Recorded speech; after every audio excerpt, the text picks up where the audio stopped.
Hi, this is Chuck Taylor from Nerd3D Graphics. I'd like to show you how to use the new Constraint Groups feature between two figures. Basically, you can reparent the IK goal on the fly. Previously, changing the parent of an IK goal caused all sorts of bad things to happen to your animation, and we've used a long list of stupid tricks to try and get around this problem. Well, you won't need to use them anymore.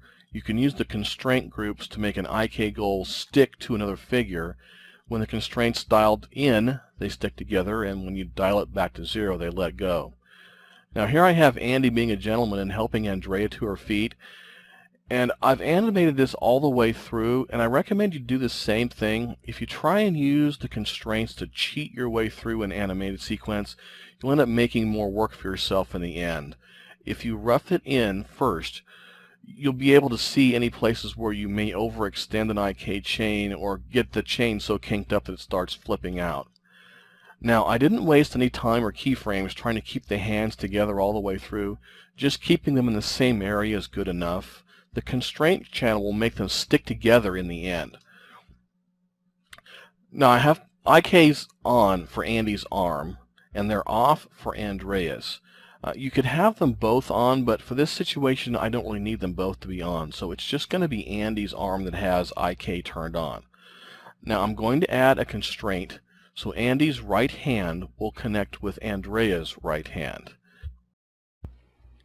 Select his hand, then from the Object menu, add Constraint, and then choose Andrea's right hand. That will be the constraint target. Click OK. And boink, he reaches out. The first thing we'll do is dial the new constraint dial in Andy's hand back to 0 on frame 1. I don't want him to reach out quite yet. Now scrub forward in the animation to just before he grabs her hand and set another keyframe on the constraint dial to 0. Now a few frames forward and he grabs her hand and the constraint dial gets set to 1. Oh my, upside down and backwards. You'll want to fix this. This is kind of normal for the constraint groups. Now, to fix this, you can't select the hand. You have to use the constraint group. When the hand is constrained, all movements are controlled by the constraint group. So select that little outline box and fix the hand back where it's supposed to be.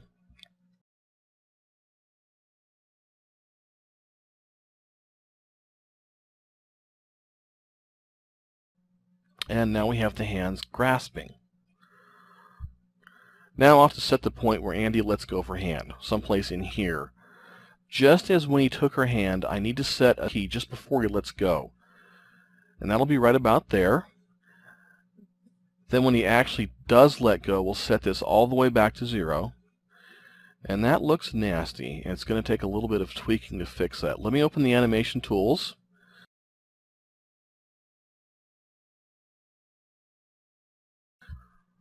Okay, extra keys in there. That was a goof from when I animated this. Take them out. That looks pretty smooth. I don't think I need the spline break either. Okay, no more weirdness. So, onto the shoulder. This is going to work much the same as with her hand, but I'm going to show you a couple of other tricks you can do with constraint groups. You can soften the interaction by dialing back the constraint value. So let's add another constraint to Andy. This time his left hand is going to stick to Andrea's left. Actually, the collar will probably work better than the shoulder.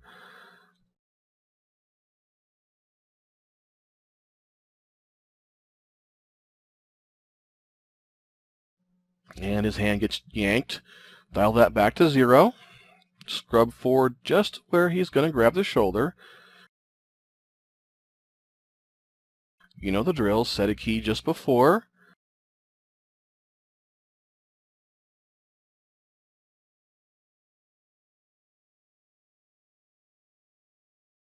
Then move to where he's actually got his hand on her shoulder and change that back to 1. Just like before, you need to put the hand back where you want it to be on her shoulder. A little tweak here and there.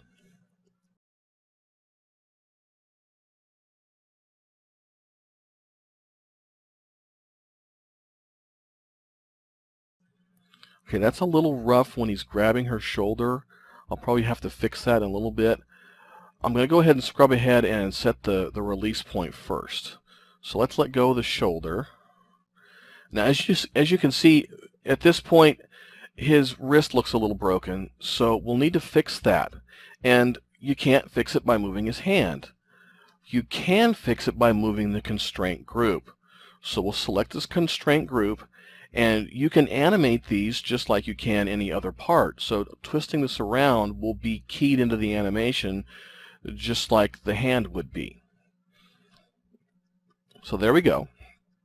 The hand looks right there. Yeah, that hand pull looks kind of goofy. We'll fix that in a minute. Let's set the key before he lets go, then when he actually does let go.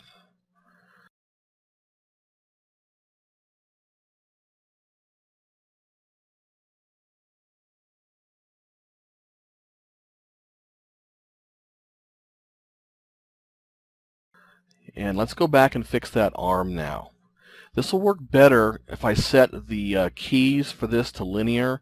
It's probably best to set all of your constraint channels to linear because they're going to be either on or off. You don't really need the splines in there. Now I'm going to fix this by adding a key a little bit after this bad spot where his arm's getting pulled.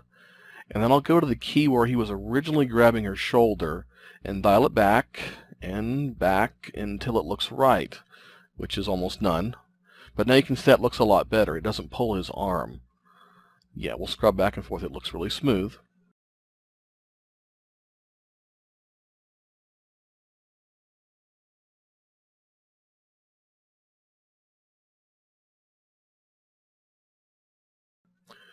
Maybe we'll clean up a little bit after he lets go too. Make the arm drop look a little less heavy.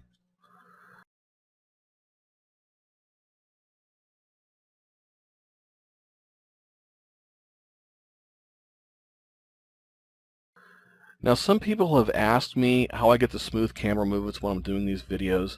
I'm actually using an old feature that was introduced back in Poser 7. Poser supports a 3D connection or 3D mouse, space mouse. This is something that I can't really recommend it enough. It makes your camera control something that you don't even think about anymore. You grab the space mouse and you just kind of think about where you want to go after you get used to it. You spend a lot less time fiddling with getting the camera into position and more time doing what you actually want to be doing, like posing.